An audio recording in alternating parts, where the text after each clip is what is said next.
Hello, and welcome to the Parenting Neurodivergent Teens and Young Adults podcast. I'm Dr. Ed Callahan, a licensed Ph.D. level therapist, coach, and educator. I help parents of neurodivergent teens and young adults guide their child into successful, independent, and thriving adulthoods with less conflict, distress, and resistance. If you're a parent of a neurodivergent teen and you're struggling, or if you just want to be the best parent you can possibly be for your teen or young adult, then this podcast is for you. My deepest intention is to take my 30 plus years of experience and provide the most efficient ways to share vital information to help life go better for everyone involved, for your neurodivergent teen or young adult, for their siblings, and especially for you as a parent. I hope you find value and encouragement in this episode. Let's get started.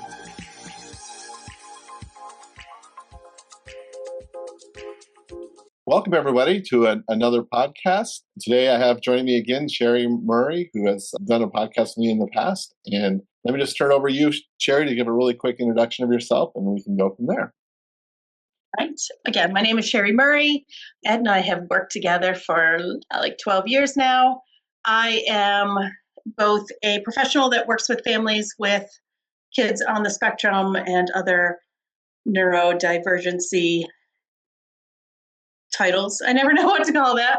I also have a son who is on the spectrum. He is 27 and he is, well, on the spectrum. So I've got 27 years of living this.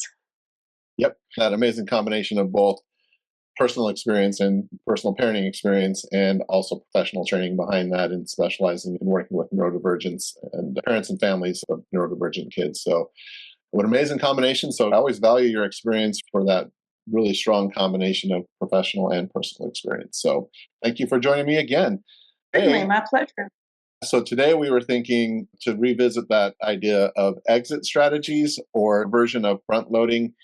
I guess what we mean by exit strategy is having a plan in place that if your neurodiverse son or daughter is in a situation where it's going to be potentially stressful, that they have a plan B and maybe a plan C in terms of how to manage what's going on. So if they are starting to get overwhelmed, or are starting to get sensory overload, or just stressed out, or hitting their limit of social interaction, that they would then have a plan on what they can do to get a break or take space. So we were referring to that as exit strategies. If things are getting tough, that they have a way to escape the stressful situation. But the key to all of this is having a plan in advance for that as much as possible. You know, you and I, Shari, have been talking about this, and we usually talk about it in the context of a vacation plan, right? Like if a family's out on a vacation, there may be things that their son or daughter does not want to do or does not want to participate in, or they're anxious about the trip in general and are having some pre-anxiety about it. And then maybe that leads to refusal to want to go on the trip. But again, bringing that back down into just day to day, we can look at this from, okay, you're going on a big vacation. There's a lot of pre-planning you can do to help that go better, let alone to how do we narrow that down to even just a day-to-day practice that might make things go quite a bit easier for your neurodivergent son or daughter in various types of situations, whether it's a family dinner or having family and friends over, or whatever the circumstance might be that might create some anxiety for them. There may be some good strategies. Well, I would say there are some good strategies that we've seen work over the years. Let me correct that we want to discuss today. So that was a long, drawn out introduction to the topic, but so here we go. Yeah. So let's jump right in. What do you think? Where do you want to start? Do we want to start vacation, go big, and then work our way down, or start small and work our way up? What do you think? Yeah, actually, I was just going to add a little bit of flavor to that, if you don't mind. Oh, please.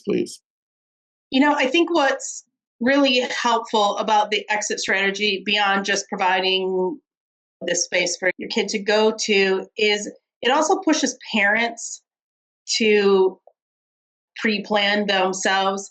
And it also forces parents to acknowledge that this is a real thing and that your kids really need this.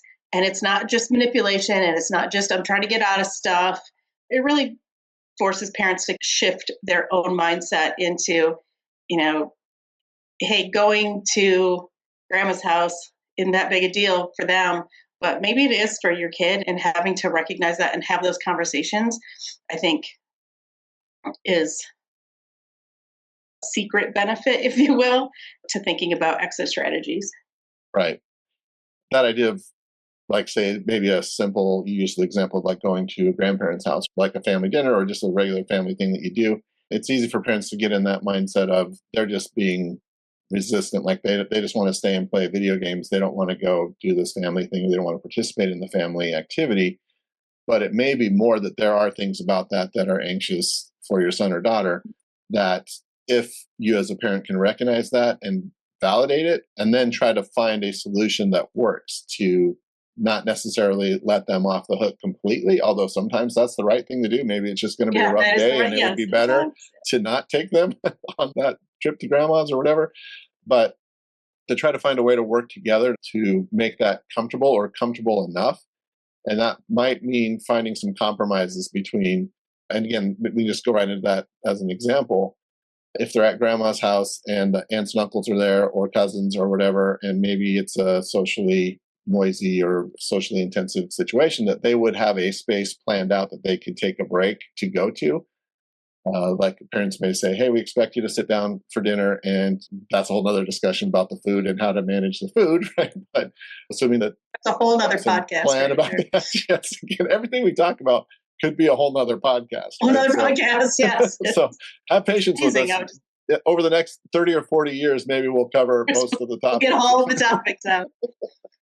But that idea of there's some requirements, hey, we really want you to sit down for dinner. And if you're starting to feel like you're getting overwhelmed, then there's a place you can go. You can go back into the family room where it's quieter and you can sit for 10 or 15, 20 minutes and then come back out when you're ready. And it could be a simple plan like that. Or if you need to go outside and walk around or hang out on the swing in the backyard or whatever it might be, that there is a plan that if they're starting to feel overwhelmed, that they know what they can do that won't get them in trouble, so to speak. And really you can front load that with the entire family to say, hey, if Sally needs a break, she's going to go outside and sit on the back porch, and that's okay. That's just a way for her to calm down and be able to come back in when she's ready or something along those lines.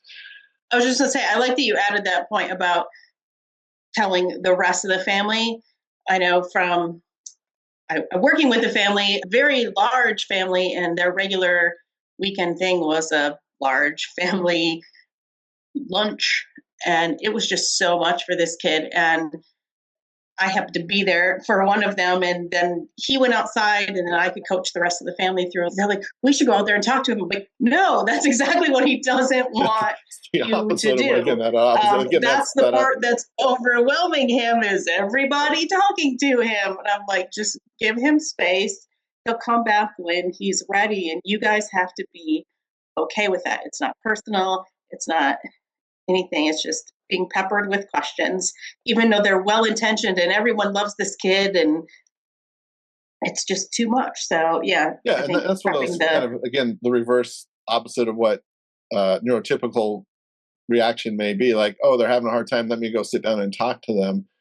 Right? Yeah. That's what maybe a neurotypical person would want or would hope for in that situation. But if your neurodivergent kid is trying to escape the social pressure or just the noise or the pressure to perform or mask or whatever, then yeah, that's the last thing that's helpful, is the people then being concerned and going out and, hey, are you okay? Or what's going on? You okay? What do you want? Let's talk about it. Yeah. That's just going to be like, more pressure. No, I'm trying to escape. And then, then it escalates into looking more upset. Then everybody gets more concerned, right? And then they get more right. It just, woo. Yep. So, and then it blows up into something unfortunate, I guess, and put it that way. So, yeah, that is an important ingredient. If you're in a situation where you have understanding friends or family, then, or even if they're not so understanding, the idea of letting them understand what the plan is as much as possible. Now, obviously, sometimes you don't want to draw that much attention to the situation, but to give everyone as much as possible what the game plan is, then that'll be helpful. So if something does start to happen, that no one is then going to react in a way that's going to make it more awkward or more difficult. So yes, more complicated. Yeah, and I think parents really have to set the tone there, that if you've discussed that with the family, and if the kid goes and takes the exit strategy, that the parents have to be like, no, it's fine. Just be casual about it. Like, it's not a big deal. Like, it's okay. Yeah, everybody, this is fine. It's normal. This is normal. Nothing to see here. This it's is okay. all good. We can go do that thing. Like, we're fine. He's fine. Everybody's fine here. let's not worry about it. Because if the parents, even if they're okay with the exit strategy and they've told the family, if they're not okay with the exit strategy, or if they feel embarrassed or whatever those parents may feel, then it's not going to go very well. And your kid's probably going to feel bad about doing it if then you feel bad about the fact that they feel bad, right? It just becomes this vicious cycle. So we just all got to get on the same page and be okay with it. Is it ideal? Not always, but Right, but it may I'd rather make a get trip through like it. that more possible. You can think about, do you really want them at this family gathering once a week? Yeah, it's important. It's what we do as a family. It's an expectation that we're there and we like to be there. It's something that we do as a family that we enjoy.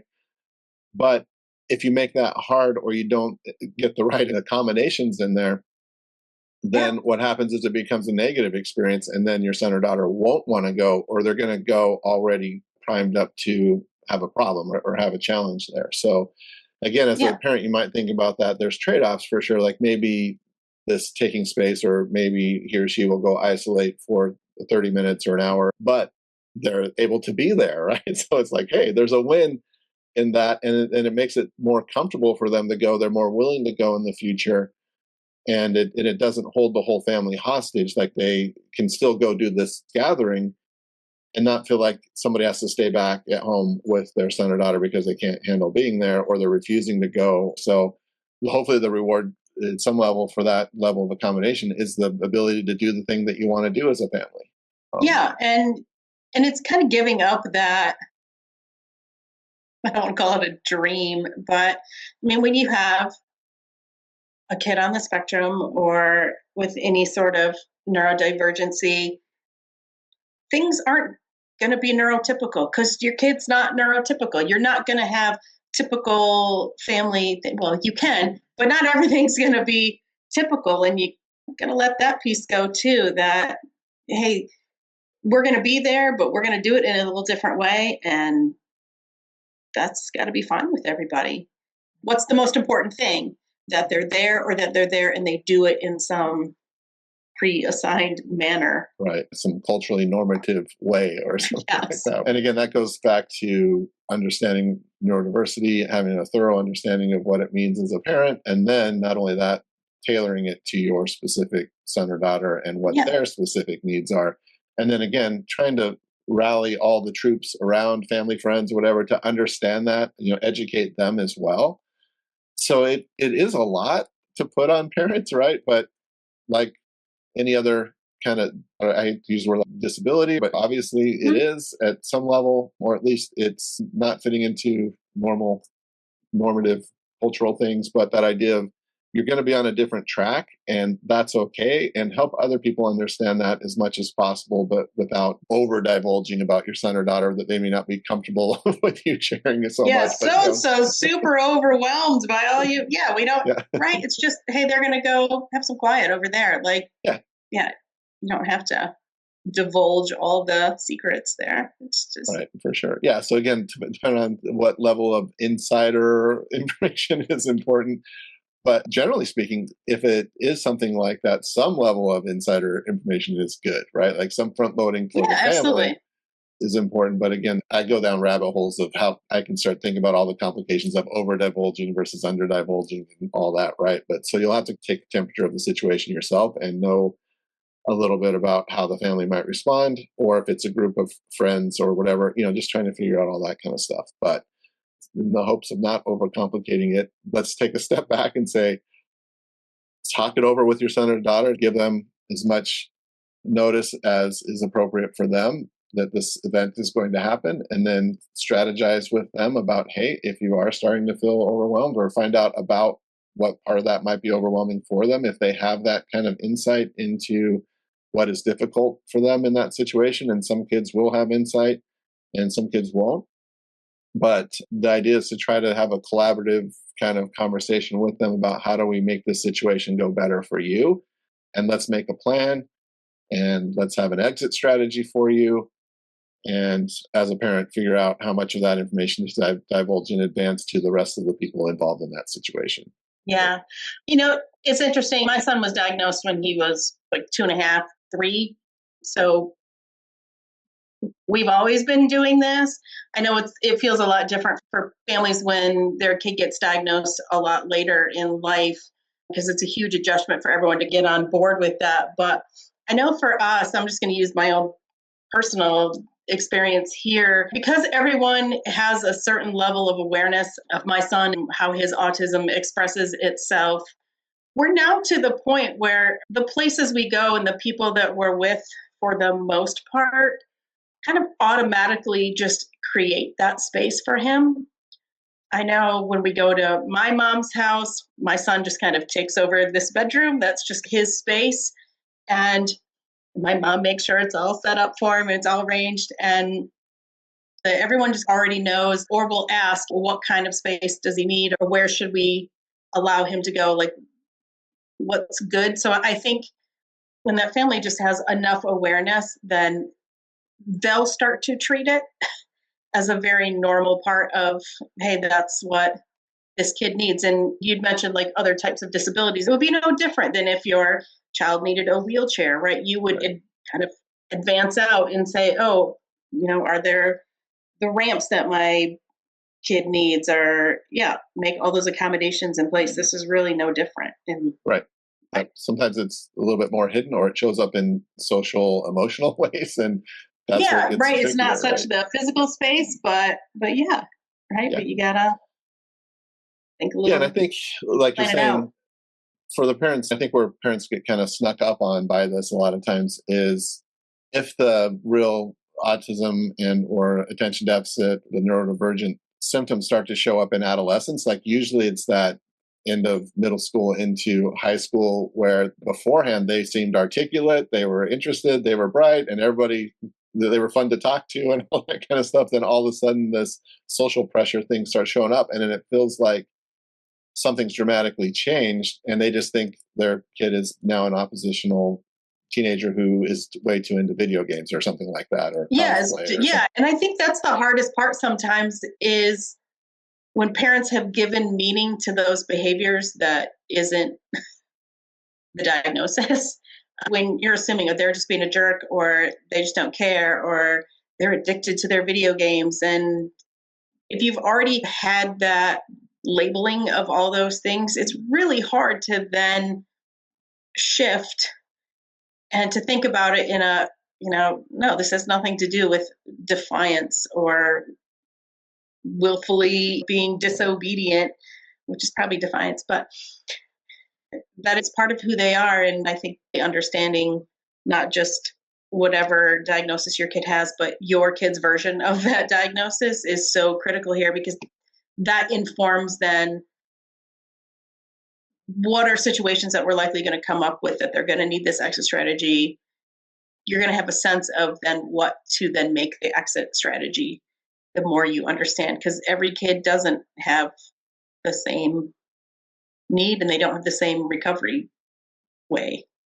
Yeah, and then again, another layer of complication, of course, is as a parent, you may feel like you're then accommodating or you're reinforcing this negative behavior that you see, like they're being rude socially by hanging out in the room. And so it feels like you don't want to give them an exit strategy because it's just you being okay with them being rude to their grandparents or the company that's there or something like that. Again, so back to your earlier point, which was if you don't know what's going on and you don't understand what's happening as a parent, you're probably going to default to this is just rude, oppositional, lazy, or addiction to technology or something like that. Yeah, they're being bad. It automatically labels whatever they're doing as bad. And man, that just ramps up the resistance too, right? If you're really feeling overwhelmed and then someone's like, you're being bad.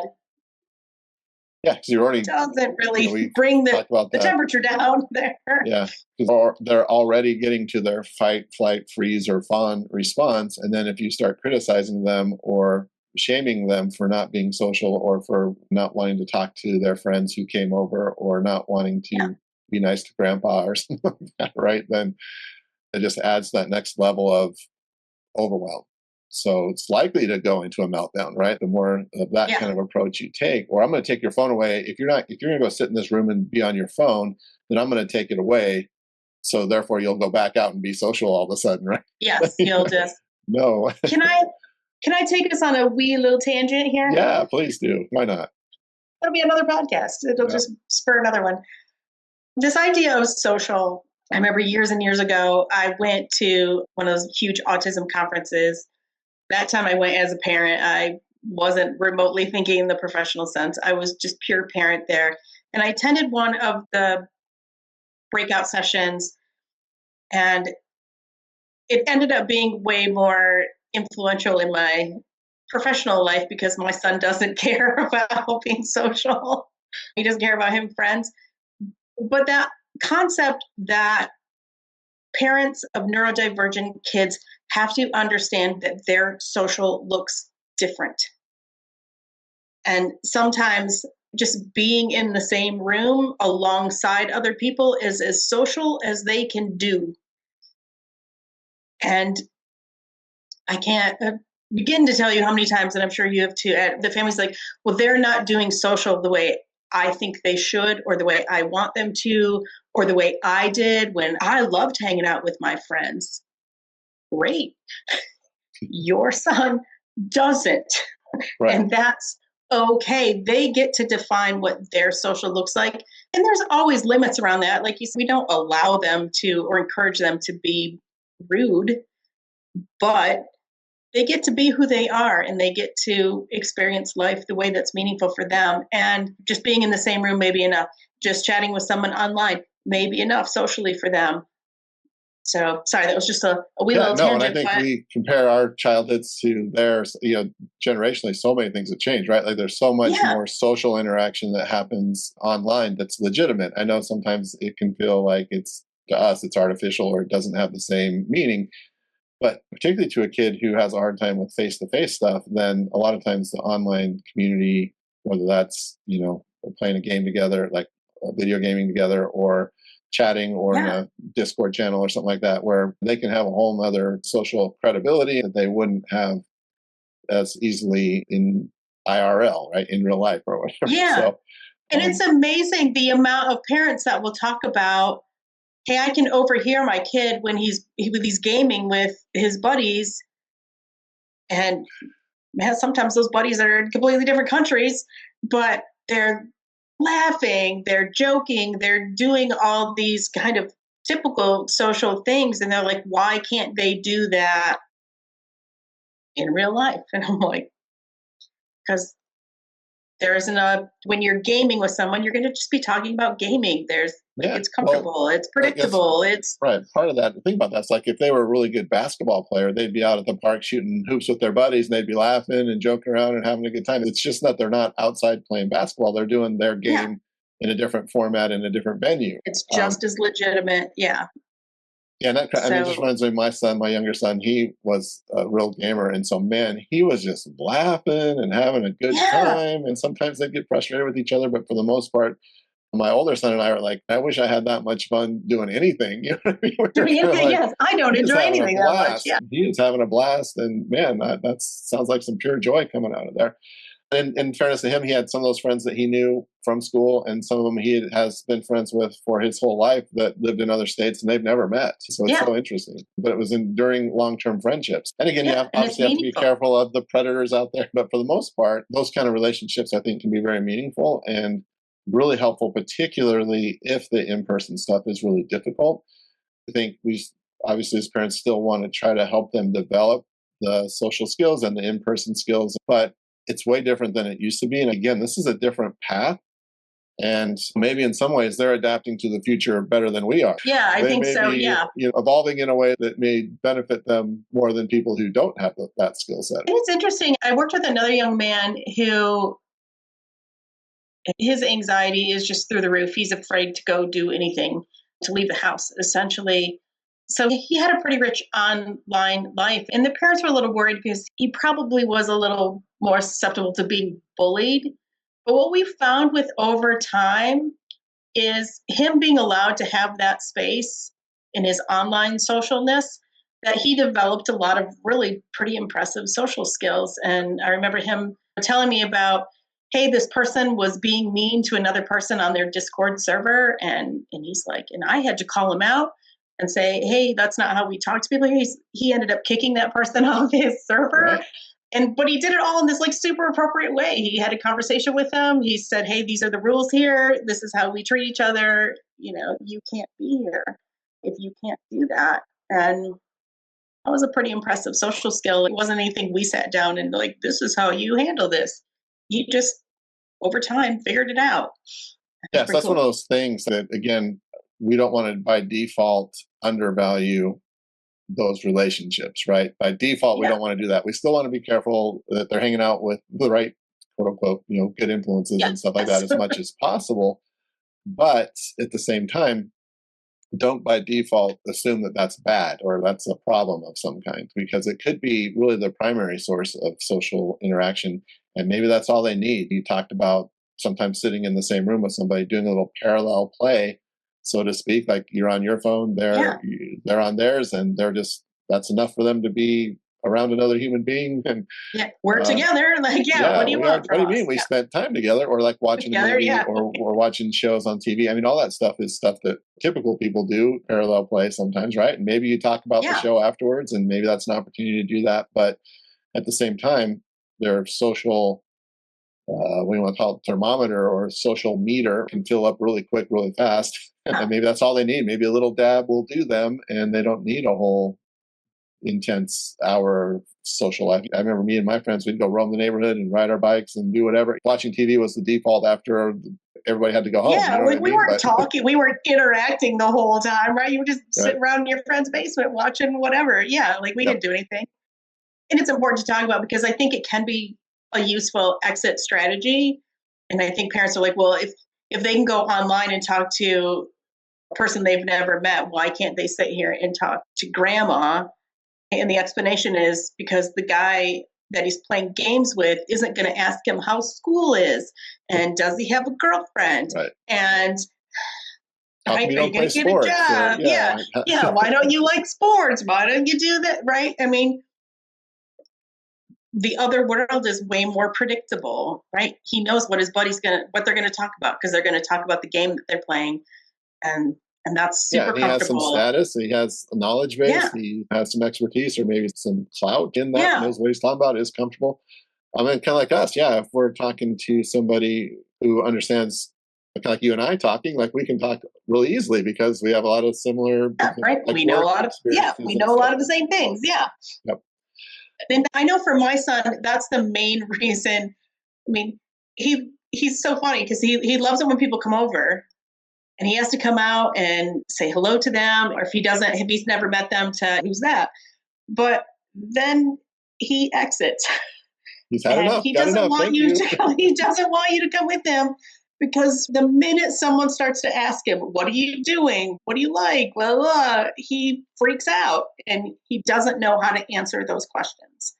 He doesn't know what the right answer is to what's your favorite Pokemon or whatever. His answer is all of them, because that gets him off stage really quickly. So it's interesting having a son who's a level 2 on the autism scale there and quite in the middle of level 2, because I can see how he works.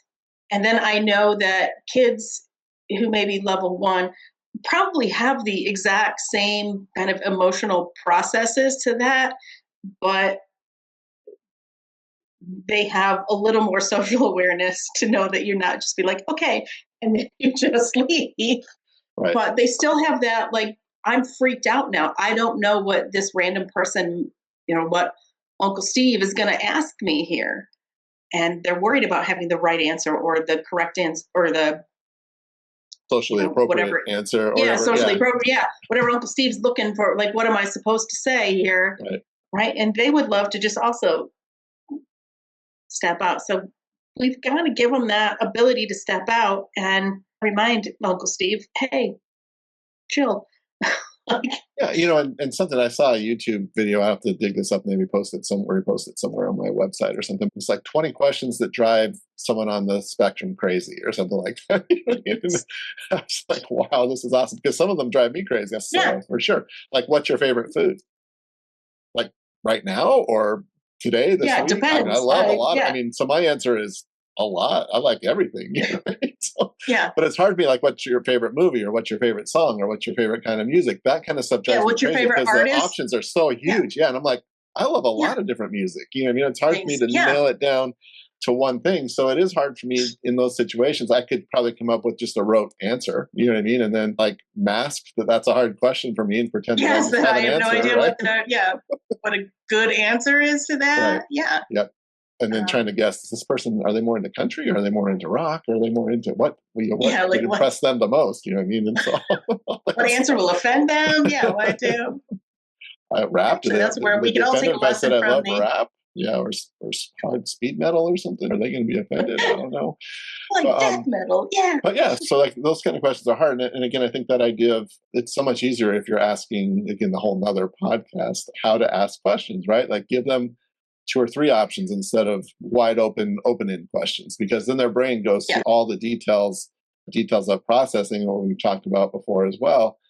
And it's hard to draw a quick conclusion on what your favorite thing, or even I heard someone talking about that pain scale in the hospital. You know, that one, like, are you a 1 out of 10? And the smiley face and the angry face are like, that's an impossible question in relation to what? Or what does that mean? Or is a 5 to me a 5 to you? Or, you know what I mean? Like, how do we even know? And again, our neurotypical brains make a lot of assumptions and screen out a lot of the details of that, because really we have no idea what a 5 on the pain scale to me would be like for a 5 to the pain scale for you. You know what I mean? Like, you know, it's just impossible to be inside somebody else's skin. So we make a lot of assumptions about things like that. And we can just screen all that out and give an answer. Like, yeah, I'm at a 7 right now.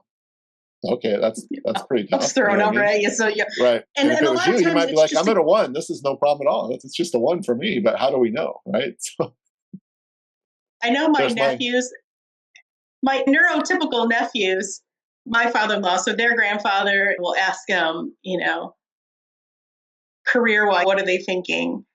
And one of them threw down some answer once. And so later I asked my husband, I'm like, does he really want to do that? And he's like, no, he's just trying to get, you know, Grandpa to shut up. He's like, he's just giving him an answer that he thinks Grandpa wants to hear. And then Grandpa's like, ooh, that's awesome. And then he gets to exit stage left there and be done with it. And so I'm like, neurotypical kids do that just as much. My son's newest thing, though, that I was just talking to another parent and I told them what my son said. And she's like, oh my gosh. She's like, I think that is what my daughter is saying. So if my son's doing something, I'm like, oh, I like that too. He'll be like, no, I want to like it by myself. Yeah. Like they just don't have that same, ooh, we're having this shared interest. He's like, yeah, I don't care if you like it. I want to like it by myself. So yeah, you're kind of stealing my idea here or something like that. Like, you know what I mean? This is my thing. So just. You can't have it. This one's mine. I thought of it first or something. Yeah. In fact, if you like it, I'm not going to like it anymore. Yes, I don't want to like it anymore. It's gross. Yep. All right. Well, we should probably come back to some strategies on the exit strategies. Okay, the strategy part huge of the exit tangent. strategy. Sorry about that. That's the trick about this, that it is easy because there's so much to cover that it's easy to go down all kinds of different directions. So there's all these nuances. It's value. So should we have the strategy for developing an exit strategy? Like, what's the? Yeah, maybe that will keep us focused. Yeah, it's to me, I think. Again, it goes back to the big picture. Understand neurodiversity, then understand how it applies to your son or daughter. And sometimes you can't know in advance what's going to trigger. You can call those landmines, right? There may be some things out there you don't know that are out there, but you can, over time, start to see patterns and talk to them about it. And some kids will have insight into it, some won't. But the fact that you're sitting down and saying, hey, let's look at this situation. And you don't have to forecast that it's going to be bad. Like, hey, this is going to be a really rough situation for you. I mean, don't front load the bad. Right? You're probably going to fall apart here. So you want to go, this is a situation that could have a lot of noise or a lot of people or a lot of social situations. And so let's look at this in advance and let's try to create some strategies around what will make this more comfortable for you. And I like that term, what will make it more comfortable for you. Yeah. What can help you get through it. And I like having, I mean, I know for us, and again, been doing this since my son was very little, the exit strategy is the default setting. Like it's always a known possibility that we're going to need to. And sometimes it's just my husband and I, okay, well, if he if he needs to, my son's a pacer. So if he needs a spot to pace, like that's the first thing we do if we're somewhere. Where can he go where he can pace and not be disruptive? Often we tend to sit in the back of auditoriums. Then he can pace behind us. We know what's going on. So sometimes it's us letting him know, hey, you can go walk over there if you want to. It's just giving him that permission, and then he knows he can just get up and go do that when he needs to, and everyone's not gonna, what's he doing? Where's he going? Yeah. And it's true because sometimes they may not have the awareness that they're starting to get overwhelmed, but you're seeing it coming. You know what I mean? So again, there are ways to invite them to do that. And another, again, this is a complicated sidetrack, but that idea of having a menu of coping strategies, right? Like pacing might be one, finding a place that's quiet, bringing noise canceling headphones, having a video or something you can watch on your phone if you need to just tune out for a while. You know what I mean? But that idea of having a bag full of things that they can do, or that idea of a menu, they have a menu they can choose from that are approved or parental approved coping things or something like that. Yeah. And venue they learn the skill. Yeah, ideally they learn the skill that, hey, I'm starting to get overwhelmed. I need to do something. Hey, mom or dad, can I go? I'm going to step out and go walk for a few minutes. I'll be right back, or something. I'm going to go pace for a few minutes or something. Now that's a pretty high level of self-awareness, but the idea that you want them to learn that, hey, I'm getting overwhelmed and I need to do something, or else I'm going to have a hard time, right? This is going to get very difficult. So but that idea of the approved list of things to do. And then if it's a specific situation that you might say, hey, we're going to this concert and it's going to be loud, we're going to sit by the exit. So if you need to step out and go walk for a few minutes, just check back in or just text me, let me know you're okay. Yeah. That kind of thing. And I've got a family that I'm working with right now that their daughter is a runner. When she gets overwhelmed, she runs away, and that's not helpful because she just bolts. But in talking with them, I'm like, hey, her knowing that she needs to get out of there is pretty productive. Absolutely. She's a runner, and the minute she gets overwhelmed, her instinct is to, I got to get out of here. And she often just goes and no one knows where she's going. And I talk to the parents, I'm like, her knowing that, hey, I'm overwhelmed, I need to get out of here is a skill. Like, that's pretty great. Like, she knows that she needs to leave. So let's pre-plan that. If she needs to leave, if she's at home, here, you have this parameter. You can be within our neighborhood, be gone for however long, but within 30 minutes, they live in a neighborhood that has a park. End up at the park, we'll come get you. Or we'll just drive by and check on you. But within 30 minutes, that's where you need to be. And really just kind of normalizing that whole thing, because I want them to encourage her, because they're like, well, she's got to stop running. And I'm like, no, she doesn't. She just needs to do it in a way that's safe and appropriate, and that everybody knows what's going on. I call it the playbook. So when something happens, you want to have a playbook that everybody knows so you don't maybe even have to talk about it in that moment or dissect it or process it. You just know, okay, she just bailed out of the house. We know that the game plan is she'll stay in the neighborhood. We'll check on her in 30 minutes and everything will be okay, right? Like, that's okay. Everybody maybe it's not an ideal knows. timing, but it's in the playbook. We understand what's happening. So, and I think it's really helpful too, because we forget, you talked about that fight or flight space before, we forget that when you get that emotional elevation and that amygdala kicks in and you're doing one of those 4 things, you can't think clear. So that is not the time to be game planning what it's going to look like. But if she knows that's where she can go, if you've walked that with her, hey, let's walk the neighborhood. Let's show you where those boundaries are. Here's the bench we're talking about. Here's where we're going to look. If that becomes pretty habitual, that's just where her brain will go. Yeah. She'll know, right? Hey, I'm elevated. I know. Or to try and catch it before she gets to the. Yeah. Yeah. And so that's the key, right? And that's the whole takeaway of this video is trying to do that in advance when everybody's calm, right? Yeah. That they're not in their fight, flight, freeze, or fawn mode. That you make the plan before you get there, because as soon as you get there, it's too late, essentially. It's going to be really hard to change. No one's thinking rationally. Your son or daughter's on the edge, which then puts you more on the edge. And then you've got, that all that stress level just feeds itself, and then everybody gets pulled into it. And pretty soon a meltdown or something like that that's undesirable or less desirable is happening for sure. Yeah, or they do just bolt because they don't know what else to do. I love having the options. You can go to this room. In this room, you can do these 5 things, or you can go to this space and do these 3 things, or right, have that. Some kids kind of instinctually know what they need. My son is one of them. He's a sensory seeker, but he knows what thing he needs to go do. Not every kid has that, but Yeah, that's where the so communication and you as a yeah, parent also just knowing the history, seeing what they react to, where yeah. their weak spots are, what they tend to do fine with, what they tend to have issues with, even if you don't understand why that's an issue for them. So being Or aware of understanding that. why what they do works.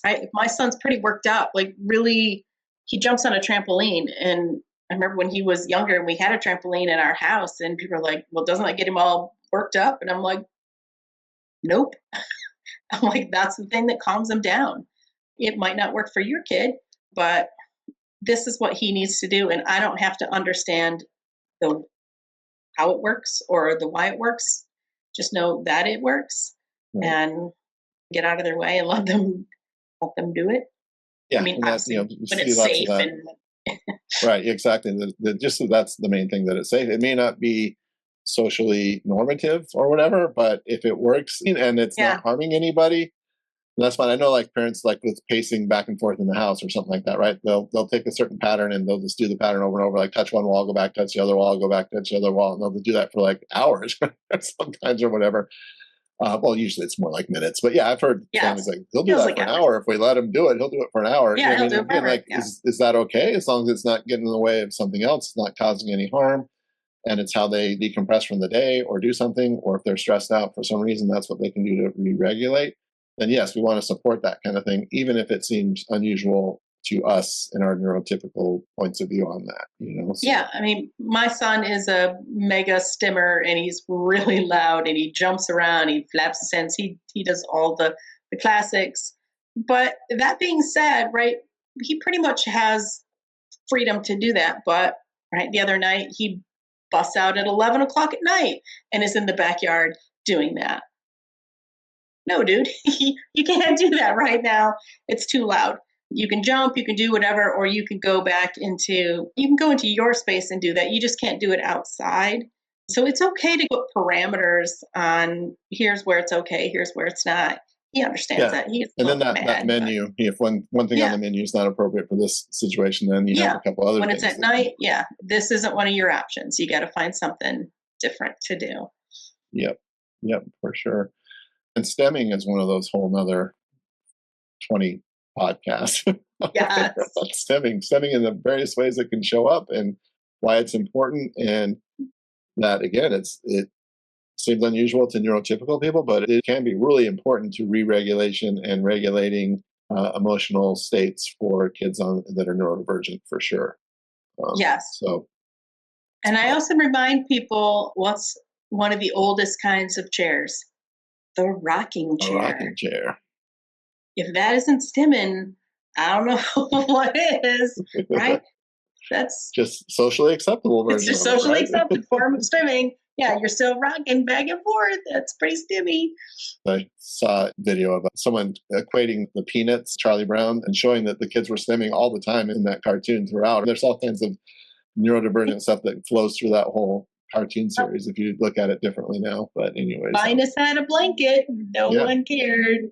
yep, So, yep. All right. Well, I think strategy-wise, again, just that idea of pre-planning, try to know and understand and create options. We call it exit strategies. That sometimes may mean just exiting the immediate overly stimulating yeah, situation, sometimes but it's just go get a drink of water or something. Yeah, it doesn't yeah, have to and be it could just be super alternatives. You could call it something else. You don't have to call it an exit strategy because exiting has an implication that they're having to leave, but it could be like what would you call it? Calming strategy or a yeah, relaxing here's your strategy safe or space. Here's your, yeah, a regrouping regrouping. Yeah, I use strategy. that word. Let's just regroup. Yeah, Yep. reset, I Yep. think is a nice one. Now we're taking But space or something. So I think it's really important if your kid has more kind of awareness of what they need to let them create the strategy I find that's often the problem. Parents are like, well, I told them they could go do this. And I'm like, but that doesn't, the this you gave them isn't the thing that is helpful to them. What your kid's telling you is, I need a quiet space, and you've just put them in this other kind of space. Yeah, and I think like that's part of that that. collaboration, right? Like you get that collaborative relationship, we have the conversation in advance. And one, I think it is so validating to anybody really to say, hey, what would help this trip go better for you? Or what would help this vacation go better for you? What things would you like to do? What things do you feel like you're not going to be as comfortable doing? And you know, let's find a way to make this work and give you some options for when you do need to take a break, that you know what that is and that we have it all planned out. And again, sometimes just having that strategy takes away a good chunk of the anxiety, right? Because they know they can use it. It's like sometimes people have like a rescue med for anxiety. They may never take it, but the fact that they just have it, keeps their anxiety down because they know that there is something that will help, right? So because that pressure of I've got to hold it together because I don't have any other option is feeling trapped or suffocated or backed into a corner or something like that. But if they know really they can tough, but step out, that's just psychologically way easier, right? They can get through it. Oftentimes they can just work through it. But and again, that really validates or acknowledges and that you as a parent are concerned, that you care about their needs, and that you might not understand exactly why certain things are hard, but that you acknowledge that they are, and that you're willing to do what you can to help within certain parameters, obviously, that you're willing to help make that a little bit easier or go easier. And that can be a real trust building thing between a parent and a child to do that, just as we would feel good about that as neurotypical people. If someone's concerned about our comfort and what can make something easier for us, then I think that just is a real validation where, you know, a lot of times these kids don't get that, right? They're always the ones that are causing the problems or getting in trouble. So, and I always like to ask I always phrase the question of, what do you already know works for you? I'm a solution focused therapist, so I always come from that kind of solution oriented space. But hey, what do you know works for you? And modeling that for parents, like that's the way to ask that question. Hey, what do you know works? And if they're having a hard time coming up with, again, that kind of open-ended question, if they're having a hard time coming up with answers, it's okay to suggest, here's 4 or 5 different things that I think might be helpful. What do you think? Prefer a quiet space or a busy space? Do you need to go in? Do you need to get it out? What do you already know about yourself? And then working with them, because as we know, if you just start throwing things at kids, they're just going to be like, nope, nope, nope. Yeah, and then you get that kind of demand avoidance flavor where just because you suggested it, now it might have been their favorite thing. Now it's like the dumbest thing you've ever said. Yeah, because you suggested it, then I'm not going to want to do it. And again, that's why it's important to try to have these conversations when things are calm and in advance as much as possible, so that there's a plan in place when it does, like the emergency exit plan. You don't want to be trying to figure out how to get out of the building when the building's on fire. You want to know how to do that before. Before. You should look for the exits. We don't usually pay attention to that on the airplane. Yeah, but we don't pay attention to that stuff, But anyways. Well, I've had conversation with parents before that they're like, well, if they're always getting out of something, if they're always exiting, then they're not building their resiliency. And I think it's quite the opposite, right? Knowing yourself and knowing what you need and then accessing that so you can get through something is literally the definition of resiliency. Is what do you have to do to get through it? It doesn't mean just enduring something. It means making it comfortable, making it work for you. So, kids building those skills of knowing, identifying when they need to exit, how they need to exit, using it, coming back. That's what builds resiliency. Yep. This is a whole package of life skills that we could pick apart quite a bit. But the idea of that self-awareness that they are getting distressed, and then being able to know what to do to help re-regulate themselves and or co-regulate if the parent needs to be involved. And then over time, you can build up the ability to tolerate stuff. And again, maybe they never can tolerate certain things, but they know that about themselves. So they build their life in a way that they don't have to rely on these really difficult situations for them. So it's a combination of, one, helping them learn how to manage and cope, and then also how do they navigate these kind of situations, like say if they're at a job and they have to be at a big conference meeting or something like that, that they know that's going to be hard for them, but they have strategies that they utilize to help them get through that as an adult. So that's again, the big picture is teaching the life skills around all this. So it's not all about learning to avoid and just being good at avoiding. Some of that may be important to know this is just a situation that really triggers me and I can't really handle it. So I'm going to try to avoid that as much as possible. But if I do have to be in that situation, I've got a menu of skills I can use to get me through here's it. what I can do. Here's how I know I can get through it. I remember the first time we took our autistic son on an airplane, and we were nervous wrecks because you're like, well, don't know how this is going to turn out. And we had noise canceling headphones, and we had iPads full of stuff and snacks and the whole thing. And my son gets on an airplane, he looks out the window the entire flight and is like the easiest flyer. And I remember that first time we flew, it was way back in the day where you could upgrade to first class very cheaply. So we were there, and we had told the flight attendant our son has autism. And he came back later and he's like, I thought you said your son had autism. And we're like, well, yeah. And he's like, that one? Yeah, that one. He's like, man, he behaves better than, 99% of the people on airplanes. But we had no idea what he needed, and we just figured out. And that was a case where we probably overplanned. And he's a trooper. Like, I would rather fly with him than anybody else. He is the easiest person to travel with. He just gets in his seat. He doesn't want snacks. He doesn't want anything. He just wants to look out the window. That's all he needs. He needs a window seat, and he's good to go. So I think a lot of times they can really step up and show us some skill that we never thought we saw. And way better to overplan than to recognize you're stepping into a minefield, right, of this flight. But I was much happier that I had a bunch of stuff that I didn't need than to be like, holy crap, I needed all these things and I didn't have them. So, But again, all that anticipating, and again, as a parent, just trying to be mindful and aware and plan ahead, because a little bit of planning ahead, a little bit of prevention in this case usually saves a lot of heartache and headache. Heartache and problems. For sure. So. Right. And he loves to fly, right? He's not afraid. We were probably like the first time, and he was just like, whatever. But yeah, so I think, again, setting the tone and being okay and comfortable with it, tells your kid, hey, it's okay that you need to do this. It's okay that this is too loud. Or my daughter's dance recital, it's like, are we done yet? Which elicited tons of laughter from all the other parents who were thinking the exact same thing, just didn't know to say it out loud. Just didn't vocalize that. Yep. Yes, just maybe that's it. Is this done yet? Yeah. So I guess the big wrapping this up for now, try to understand and know as much as you can where the landmines are going to be, and really big picture, helping them recognize this in themselves and get better at their own self-awareness, and then creating some strategies to help them navigate through these situations and having quote unquote exit strategies or a menu of options that they can do to re-regulate and stay calm.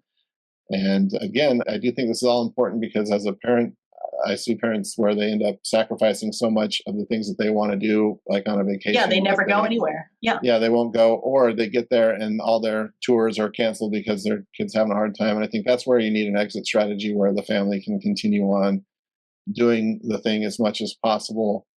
Yeah. And the kid has a way to either opt out of it and be safe in a pre-planned thing, or find a way to cope during the tour where they're just kind of checked out with their headphones watching a video while everybody else is looking out the boat or whatever. Right? Yeah, doing whatever their thing is. Not being mad at them for that, but having a way to still be able to do what you want to do and need to do as a family, and not let it become a source of resentment, because that and all the siblings will be resentful. You as a parent over time will also become resentful if you're not careful. Right? Yeah, so, we can never go anywhere because your brother can't. Yeah, your sister can't deal with it. Well, he always ruins it, or she always ruins it, or something like that. Right? Really miserable. I know we did once. We went to Disney when our kids were younger, and we flew out our old babysitter to come with us, just so we had a third adult.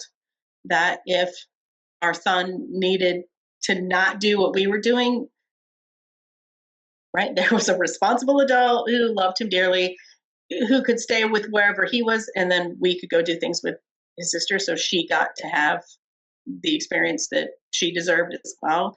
So sometimes you gotta suck it up, and sometimes that's the exit strategy, is having that extra hand. Yeah, or if that's a family member, or even sometimes bringing a friend along helps, right? So some other person. But like I said, if you have a responsible adult where you, as the rest of the family unit, can keep moving forward with what you planned, And I think that's huge because, again, it can really cause havoc particularly on like a trip or a vacation where there's a high expectation to do things and there's a lot of pressure. Yeah. It's a new environment and there's all these new variables. You don't know where the landmines are because you haven't been there yet.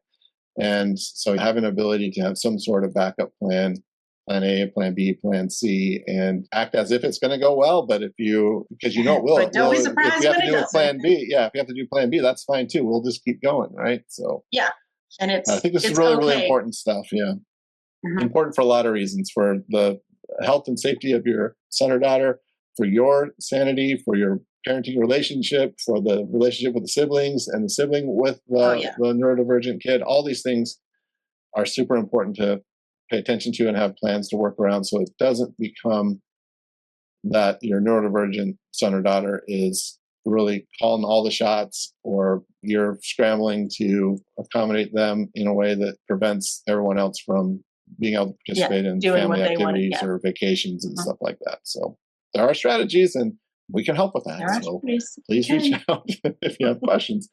But Shari, thanks again. Really appreciate this. And I know we'll probably keep doing this because it's fun to do, for one. But again, every time we talk, we open our mouths and we're like, oh, that's we come up with 7 other things that we need to talk about. Yeah, so there's plenty of material for sure. So but yeah, please reach out to either one of us if you have questions or concerns out there, and we'll do our best to get back with you and provide whatever level of service that we can. So thank you, everybody. Have a good one, and we will catch you on our next video. All right. Thanks, Ed. Take care. Thanks, Shari. Yep. All right. Bye-bye. Bye.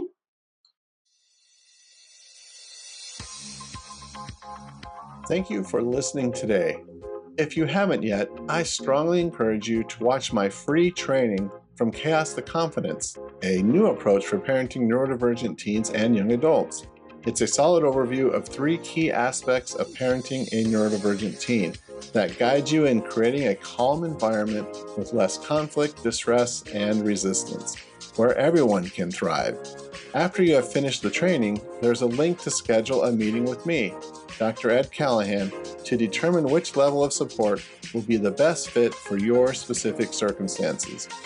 Visit my website at www.neurodiversity-u.com or click on the link in the show notes to gain access to my free training and access to my meeting scheduler.